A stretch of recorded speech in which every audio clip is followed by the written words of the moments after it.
সে বলে যে না আমি কিছু করতেছি না, এরকম সে কিন্তু হ্যান্ড সিগন্যাল দেয়, এবং তাও আমাকে থামাইতে পারে না। বাঙালি ঘুমিয়ে নেই, বাঙালি কিন্তু জাগ্রত, এবং বাঙালি সবসময় এইরকম ফ্যাসিবাদ সরকার বা এইরকম দোসরদের বিরুদ্ধে কিন্তু দাঁড়াবে। দেখুন 16-17 বছরের অভ্যাস কিন্তু আপনি একদিনে পরিবর্তন করতে পারবেন না। দেশের মেধাগুলা যে এইভাবে চলে যাচ্ছে বাইরে, এইগুলা নিয়ে আসলে ভাবার কেউ নাই তেমন।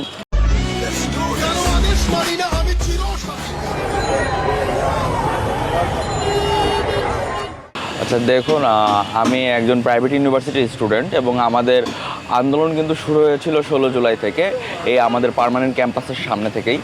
তো আমাদের এই অবস্থান কর্মসূচি এবং আন্দোলনের জায়গা কিন্তু ছিল মোহাম্মদপুর। তো অলরেডি আপনারা জানেন যে মোহাম্মদপুরের সিচুয়েশন কিন্তু আগাগোড়াই খুবই খারাপ। দেশের বর্তমান প্রেক্ষাপট বলেন বা আগের প্রেক্ষাপট বলেন, যেদিক থেকেই দেখেন। তো এই জায়গাতে আন্দোলন করার সময় কিন্তু আমরা যেগুলো ফেস করেছি বা যেগুলো সচক্ষে দেখেছি, সেটা কিন্তু আর বাকি 5টা জায়গার মতো না। এবং তার থেকে বড় কথা, ধরেন 18 তারিখের পর থেকে, 18 জুলাইয়ের পর থেকে কিন্তু যখন কারফিউ দেয়, ইন্টারনেট বন্ধ হয়ে যায়, তখনকার চিত্রগুলো কিন্তু আসলে বাংলাদেশের কেউই কিন্তু দেখে নেয়। কিন্তু আমরা যারা এই আন্দোলনে সক্রিয়ভাবে অংশগ্রহণ করেছিলাম, তারা কিন্তু সকলে এটা উইটনেস করেছে, এবং যারা এগুলো দেখেছি তাদের কাছে কিন্তু এইটা একটা মানে দুঃস্বপ্ন বলে কিন্তু এখনও পর্যন্ত থেকে গেছে। আর এপিসি ভ্যানে রং করার বিষয়টা আসলে দেখুন, ওইটা ছিল 2 আগস্টের ঘটনা। তো আমরা কিন্তু আন্দোলনকে একটা নতুন মোড়ে নিয়ে যেতে চেয়েছিলাম, যে শুধুমাত্র স্লোগানে সীমাবদ্ধ থাকবে না, এটা আরও কীভাবে ক্রিয়েটিভ করা যায়, কিভাবে আরও ইন্টারন্যাশনাল মিডিয়াগুলোকে অ্যাট্রাক্ট করা যায়, সেইটাকে মাথায় রেখেই কিন্তু আমরা গ্রাফিতি কর্মসূচি, গান এবং থিয়েটার পারফর্ম করা বলেন, এগুলো কিন্তু আমরা করি। আর 2 আগস্টে যখন আমরা গ্রাফিতি কর্মসূচি দিই, সেটা ছিল আমাদের ধানমন্ডি 27 নম্বর থেকে শুরু হয়, এবং আস্তে আস্তে আমরা 7 পর্যন্ত যাওয়ার পরে তারপর আমরা যাই প্রেস ক্লাবের সামনে। এবং মজার বিষয় হচ্ছে, ওইখানে কিন্তু ফান্ডিং আমরা আম জনতা থেকে নিয়েছি, তারপরে স্টুডেন্ট থেকে নিয়েছি, আমরা নিজেরা দিয়েছি, এবং একজন পুলিশ কর্মকর্তাও কিন্তু ওইখানে ফান্ডিং করেছিলেন। সো তারপরে যখন আমরা প্রেস ক্লাবের ওখানে যাই, যাওয়ার পরে আসলে আমরা যেখানে নিরস্ত্র এবং কোনো অস্ত্র ছাড়াই যেখানে আমরা আন্দোলন চালিয়ে যাচ্ছি, আমরা আমাদের ভয়েস সবার কাছে পৌঁছানোর চেষ্টা করছি, সেই জায়গায় আসলে অস্ত্রশস্ত্র নিয়ে কোনো আইন শৃঙ্খলা বাহিনী বা দোসরদের আসলে অবস্থান করাটাকে আমি নিন্দা জানাই। এবং ওই জিনিসটা কতটুকু অ্যাকসেপ্টেবল, এটা আসলে আমি আপনাদের কাছেই ছুড়ে দিচ্ছি প্রশ্ন, যে কেন আমাদের উপরে এভাবে গুলি চালানো হবে, কেনই বা আমাদের সামনে এভাবে অস্ত্রশস্ত্র নিয়ে আসা হবে। তো সেই জায়গা থেকে যখন আমি দেখি যে এমন একটা এপিসি ভ্যান, আমরা যেখানে শান্তিপূর্ণভাবে আন্দোলন করা সত্ত্বেও এখানে অবস্থান করছে, এবং যখন তখন কিন্তু তারা আমাদের উপর গুলি চালাতে পারে, বা এখন হোক, 5 মিনিট পরে হোক, 10 মিনিট পরে হোক, এই অস্ত্র দিয়েই কিন্তু আমাদের উপরে হামলা চালানো হবে। আর তার থেকে বড় কথা, তার কিছুদিন আগে আমি দেখেছিলাম যে শহীদ ইয়ামিনকে কিন্তু এরকম এপিসি ভ্যানের উপর থেকে কিন্তু ফেলে দেওয়া হয় তার লাশকে। তো ওই টাইমে আসলে আমার ভিতরে একটা রেজ কাজ করে, এবং আমি ভাবি এইভাবেই যে এইটা যদি এখন ছাড় পেয়ে যায়, বা এইটাকে যদি আমি এখন আটকাতে না পারি, এর থেকে কিছুক্ষণ পরে বা এখনই হয়তো কার উপরে অ্যাটাক করবে, এবং হয়তো আমি আমার আর কয়েকটা ভাই বোনকে হারাবো। তো ওই জায়গা থেকে আমি একটু তাৎক্ষণিক চিন্তা করি, এবং কিভাবে এটাকে আটকানো যায় সেই জায়গা থেকে কিন্তু আমি রং করি। এবং রং করার সময় কিন্তু আসলে আমি জাস্ট এইটাই ভাবি যে না, আমাকে একে থামানো লাগবে, এটাই ছিল আমার মূল উদ্দেশ্য। এখন সে গুলি করবে কি করবে, এটা আসলে আমার ভাবনার মধ্যে ছিল না, ভাবনার আসেও নাই। এবং আমি শুধু চেয়েছিলাম যে না, এটাকে থামানো খুবই দরকার। এবং যখন আমি আসলে ওটাকে থামানো শুরু করি, তখন কিন্তু ভিতর থেকে একজন ভদ্রলোক আমার সাথে একটু বাকবিতণ্ডিতার মধ্যে চলে আসে। পরে যখন বোঝে যে না, ভারটা আমার দিকে বেশি এবং আমি একটু চড়াও টাইপের, তখন কিন্তু সে বলে যে না আমি কিছু করতেছি না, এরকম সে কিন্তু হ্যান্ড সিগন্যাল দেয়, কিন্তু তাও আমাকে থামাইতে পারে না। আমি জাস্ট চড়াও হয়ে যায়, এবং তার উইন্ডশিল্ড যতগুলা ভিতর থেকে বাইরে দেখা যায় এমন স্পট ছিল, ওইগুলা কিন্তু আমি রং দিয়ে ঢেকে দিই। দেখুন, জুলাইকে কিভাবে বিবেচনা করব বলতে গেলে তো অবশ্যই জুলাইয়ের প্রেক্ষাপট বা জুলাইয়ের মধ্যে কি হয়েছে সেই তাৎপর্যটা জানা জরুরি। জুলাই কিন্তু একটা মানে আমাদের পুরো বাংলাদেশের সিস্টেম বলেন, বাংলাদেশের ইতিহাস বলেন, একটা নতুন অধ্যায়, নতুন মোড়। কারণ দেখুন, বিগত 16-17 বছরের যে কালচারটা আসলে চলে আসছিল, যেই ফ্যাসিবাদী সরকারের আন্ডারে এই দেশ ছিল, সেই রোশানল, সেই দাবানল, যেটাই বলেন, যে চাপটা আমাদের উপরে দেওয়া ছিল, ওইটা থেকে কিন্তু আমরা মুক্তি পেয়েছি এই জুলাইয়ের মাধ্যমে। এবং এই জুলাইয়ের প্রতিফলন আসলে কতটুকু হচ্ছে সেটা আমি পরে আসি। এই জুলাই থেকে কিন্তু মানুষের মধ্যে চেতনাবোধ, এটা কিন্তু ব্যাপকভাবে জাগ্রত হয়েছে। শুধুমাত্র যে ছাত্রদের মধ্যে বা যারা পড়াশোনা করে শিক্ষিত সমাজ, এদের মধ্যে না, আম জনতা বলেন, মাদ্রাসার শিক্ষার্থী বলেন বা প্রশাসন বলেন, যেটাই বলেন, সকলের মধ্যে কিন্তু এই জিনিসটা গেঁথে গেছে যে না, বাঙালি ঘুমিয়ে নেই, বাঙালি কিন্তু জাগ্রত। এবং বাঙালি সবসময় এইরকম ফ্যাসিবাদ সরকার বা এইরকম দোসরদের বিরুদ্ধে কিন্তু দাঁড়াবে। তো জুলাইকে আমি ওই জায়গা থেকে দেখবো, চেতনার চোখ দিয়ে দেখি আমি। কারণ এইটা কিন্তু যদি না হতো তাহলে কিন্তু আজও আমরা সে অন্ধের মতো কিন্তু ঘুরে বেড়াতাম, আমরা কিন্তু কুল কিনারা পাইতাম না। তো জুলাই আসলে একটা নতুন চোখ বলতে পারেন আমার কাছে। প্রথমত বলি, জুলাইয়ের সময় এবং আগস্টের 5 তারিখ পর্যন্ত কিন্তু আমাদের সকলের মোটিভ কিন্তু এক ছিল, আমাদের টার্গেট ছিল একটাই। কিন্তু এই টার্গেট যখন ফুলফিল হয়ে যায়, তখন কিন্তু আসলে দেশকে কিভাবে পুনর্গঠন করা যায় বা দেশকে নিয়ে কিভাবে কাজ করা যায়, এইটার নিয়ে কিন্তু এক এক শ্রেণীর মানুষদের কিন্তু এক এক রকম মতাদর্শ। তো ওই জায়গা থেকে কিন্তু দেখা গেছে যে বিভিন্ন সময় কিন্তু বিভিন্ন রাজনৈতিক নতুন নতুন দল কিন্তু উঠে এসেছে এবং আওয়ামী লীগ, আওয়ামী যে দোসর বাহিনী, এদেরকে দমন করার জন্য কিন্তু দেখা যায় যে ওরা সক্রিয়ভাবে রাজপথে থাকার চেষ্টা করেছে।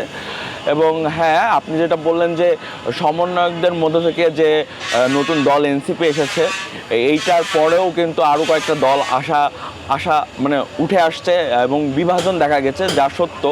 কারণ দেখুন, সবার মতাদর্শ কিন্তু আসলে এক হয় না, আর যেখানে মানুষ তার নিজের মতাদর্শের মিল পায় না, সেখানে কিন্তু তারা একভাবে থাকতে পারে না, সক্ষম হয় না।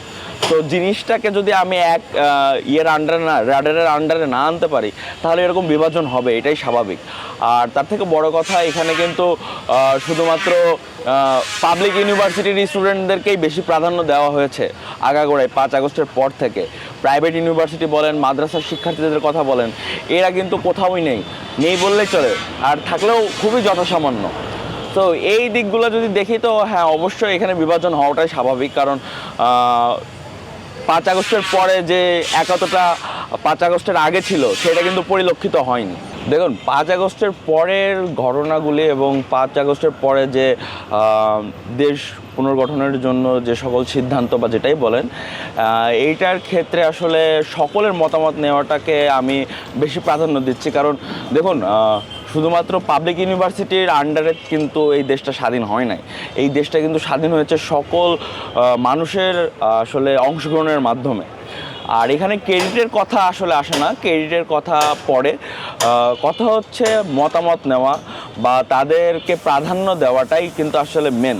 কারণ আপনি যদি স্বীকারই না করেন যে সকলেই ছিল এবং সকলকে নিয়ে যদি আপনি কাজ না করতে পারেন, তাহলে গ্রহণযোগ্যতাটা কিন্তু আসলে মানুষের মধ্যে আসে না।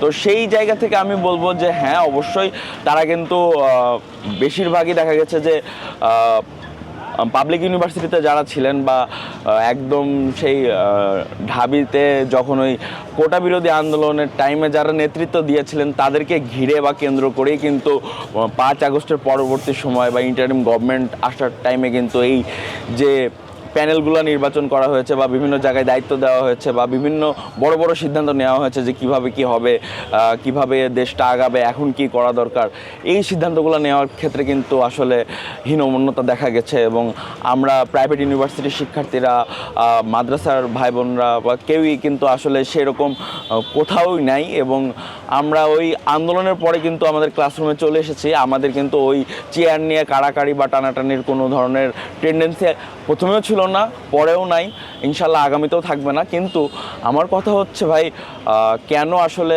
তাদের থেকে মতামত বা তাদের একটা আহ, মানে থাকে না যে না উনি তো ছিলেন, ওনার থেকে একটু শুনি তার কি অন্যরকম কোনো চিন্তা আছে বা অন্য কোনো মতাদর্শ আছে কিনা, হয়তো বা বেটার কিছু তো আমরা দিতে পারতাম বা বেটার কোনো ওয়ে বা সলিউশন তো দিতে পারতাম। সো এই জায়গা থেকে আসলে অনেকেই মনোক্ষুণ্ণ। ফ্যাসিস্ট বিদায়ের পরে দেশের অগ্রগতি দেখুন, প্রথম কথা হচ্ছে ফ্যাসিস্ট যখন যায় তখন কিন্তু মানুষ এটা রিয়েলাইজ করে যে তারা আসলে আগে কী রূপ অবস্থায় ছিল আর এখন কীভাবে আছে। এইটা একটা বিষয়, রিয়েলাইজেশনটা এটা কিন্তু মেন ইম্পর্টেন্ট। তারপরে হচ্ছে ধরেন যে তাদের দোসর বাহিনীগুলো ছিল, তাদের যে মুভমেন্টগুলো, যে সিস্টেমগুলো ছিল, সেগুলো কিন্তু হঠাৎ করে ভেঙে যাওয়াতে কিন্তু অনেক মানুষ রেহাই পেয়েছে। অনেক মানুষের যে গলা চিপে ধরে রাখা হয়েছিল সেইটা থেকে কিন্তু তারা রেহাই পেয়েছে। তার থেকে বড় কথা, এখন আইন শৃঙ্খলা বাহিনী কিন্তু আগে যেরকম ছিল যে না মিষ্টি পেলেই হ্যাঁ ঠিক আছে সমস্যার সমাধান, কিন্তু এখন কিন্তু তারা 2বার 3বার ভাবে, চিন্তা করে যে না এখন কি আমরা এটা করা ঠিক হবে কি হবে না। এই যে একটা ক্রাইম করতে গেলে 2বার 3বার চিন্তা করার যে ইয়েটা আসছে, এটা কিন্তু অনেক বড় কিছু। কারণ দেখুন 16-17 বছরের অভ্যাস কিন্তু আপনি একদিনে পরিবর্তন করতে পারবেন না, এটা কিন্তু কখনোই সম্ভব না, বিশেষ করে 1 বছরে তো নাই। আর তার থেকে বড় কথা, মানুষ কিন্তু অভ্যাসের দাস। আর এই 16-17 বছরে বিভিন্ন জায়গাগুলোতে এই ফ্যাসিস্ট সরকার যে মানুষগুলোকে রেখে গেছে, তার যে প্রতিনিধিত্ব করতো, তাদেরকেও আসলে পুরোপুরি নির্মূল করতেও কিন্তু একটা সময়ের ব্যাপার বা সময় দরকার। তো হ্যাঁ, দোসর যাওয়ার পরে কিন্তু মানুষের মধ্যে রিয়েলাইজেশনটা আসার পর কিন্তু এই ক্রাইম রেট কিছুটা হলেও কমেছে এবং বিভিন্ন জায়গায় বিভিন্ন ক্ষেত্রে যে মানে ওই যে খারাপ চিন্তা চেতনার মানুষগুলো ছিল, তাদের মধ্যে কিন্তু একটা জিনিস পোক করে যে না আমি যদি এখন এই কাজটা রং করি, আওয়াজ তোলার জন্য কিন্তু আর 5 জন আছে। তো এই বিষয়টা কিন্তু খুবই ভালো এখন। আর তার থেকে বড় কথা, আমাদের মানে সিটিজেন জার্নালিজমের ব্যাপারটা, যে আমরা কিন্তু এখন চাইলেই কিন্তু তৎক্ষণাৎ কোনো ঘটনা ঘটলে কিন্তু সেটা আপলোড করে দিয়ে প্রতিবাদ করতে পারি এবং মানুষ এটাতে রেসপন্স করে, which is very good. So এইটার কারণেও কিন্তু আসলে দেখা যাচ্ছে যে আগের মতো সেই ক্রাইম বা হচ্ছে মব এগুলো কিন্তু নাই। আর গভর্নমেন্ট সিচুয়েশন আসলে কি, এটা ভালো বলতে পারবে আমাদের বড় ভাইরা যারা আসলে ওখানে আছে বা খুবই ক্লোজলি দেখতেছেন, এটা তারাই ভালো বলতে পারবে। দেখুন হ্যাঁ, এত বড় জনসংখ্যার একটি দেশে আসলে আপনি যদি এক্সপেক্ট করেন যে সবাই ভালো হবে বা সবার চিন্তা চেতনা একই রকম হবে, তাহলে এটা অবশ্যই ভুল। কারণ কালচার থেকে সকলে যে স্বেচ্ছায় বেরোতে চাবে সেটা কিন্তু না। আগে যে দোসররা যে কালচারটা তৈরি করে গেছিল বা তারা ওই পাওয়ারটাকে মিসইউজ করে যখন ওই বিরোধী দলীয় বা হচ্ছে যারা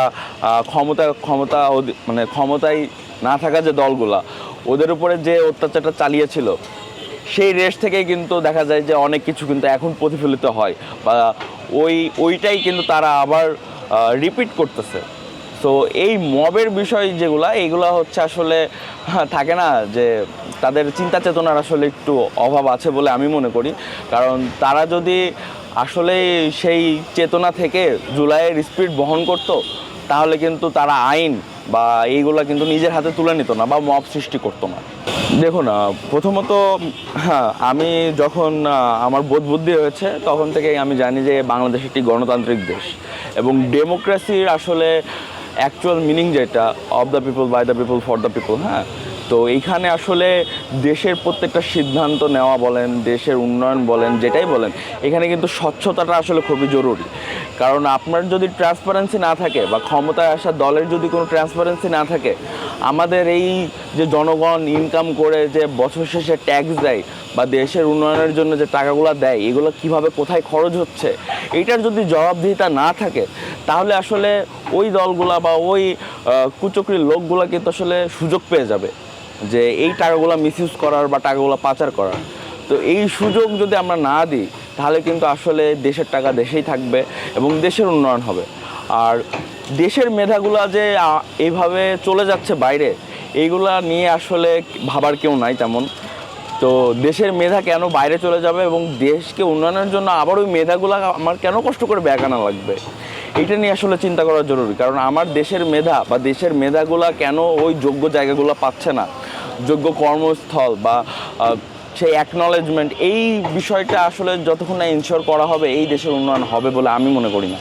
সো দেশকে আমি ওই একটা জায়গায় দেখতে চাই যেখানে থাকবে স্বচ্ছতা, যেখানে থাকবে হচ্ছে জবাবদিহিতা।